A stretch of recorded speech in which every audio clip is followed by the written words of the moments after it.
अगली खबर का रुख करते हैं। ये न्यायपालिका से जुड़ी है, जिसमें चिंता का पोर्शन काफी ज्यादा है, क्योंकि मामला न्यायपालिका में भ्रष्टाचार की घुसपैठ और जज के प्रमोशन में बढ़ रही असहमति से जुड़ा है। दरअसल न्यायपालिका से जुड़ी दो बड़ी खबरें हैं। पहली खबर में आरोप यह है कि एक जज ने दूसरे जज को एक विशेष पक्षकार के पक्ष में फैसला देने का दबाव बनाया।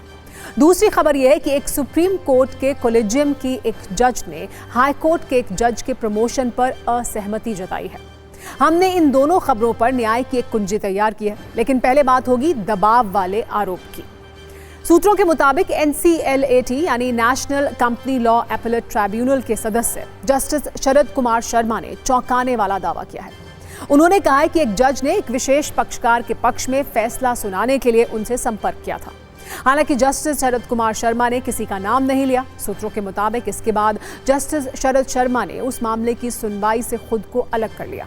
उनके आरोपों के बाद सुप्रीम कोर्ट ने इस मामले की जांच के आदेश दिए हैं। सुप्रीम कोर्ट के सेक्रेटरी जनरल इस मामले की पड़ताल करेंगे। सुप्रीम कोर्ट के सेक्रेटरी जनरल अब ये पता लगाएंगे कि वो जज कौन है जिन्होंने संपर्क किया था। बहुत से न्यूज मित्रों को ये पता नहीं होगा कि national company law appellate tribunal यानी NCLAT क्या होता है। उनकी जानकारी के लिए ये आपको बता दें कि NCLAT कंपनियों के विवाद को सुलझाने वाली जुडिशियल बॉडी है। इसकी स्थापना कंपनी एक्ट के तहत 1 जून 2016 को हुई थी। NCLAT का प्रमुख सुप्रीम कोर्ट का या हाई कोर्ट का कोई रिटायर्ड जज हो सकता है। NCLAT के किसी भी फैसले के खिलाफ सिर्फ सुप्रीम कोर्ट में ही अपील की जा सकती है। न्यायपालिका से ही जुड़ी दूसरी खबर यह है कि राष्ट्रपति ने सुप्रीम कोर्ट में 2 नए जजों की नियुक्ति की है। इसमें एक जज बॉम्बे हाई कोर्ट के चीफ जस्टिस आलोक आराधे हैं और दूसरे जज पटना हाई कोर्ट के चीफ जस्टिस विपुल M पंचोली हैं। सुप्रीम कोर्ट कॉलेजियम की सिफारिश और केंद्र की मंजूरी के बाद दोनों की नियुक्ति पर मुहर लगाई गई। लेकिन सूत्रों से खबर यह है कि कॉलेजियम के एक सदस्य जस्टिस BV नागरत्ना ने एक नाम पर कड़ा विरोध जताया था।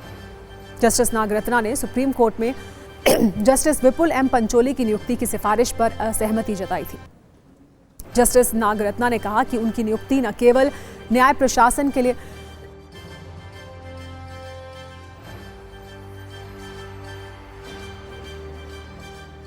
जस्टिस नागरत्ना ने कहा कि उनकी नियुक्ति न केवल न्याय प्रशासन के लिए प्रतिकूल होगी, बल्कि कॉलेजियम सिस्टम की विश्वसनीयता को भी खतरे में डालेगी। हालांकि राष्ट्रपति ने दोनों जजों के नाम पर अपनी सहमति दे दी है। सूत्रों ने पहले ही बता दिया था कि केंद्र सरकार जस्टिस पंचोली के प्रमोशन पर जस्टिस नागरत्ना के विरोध को नजरअंदाज करेगी। कॉलेजियम में CJI समेत 5 जज सदस्य होते हैं। कॉलेजियम ही केंद्र के पास सुप्रीम कोर्ट में जजों की नियुक्ति के लिए नाम भेजता है।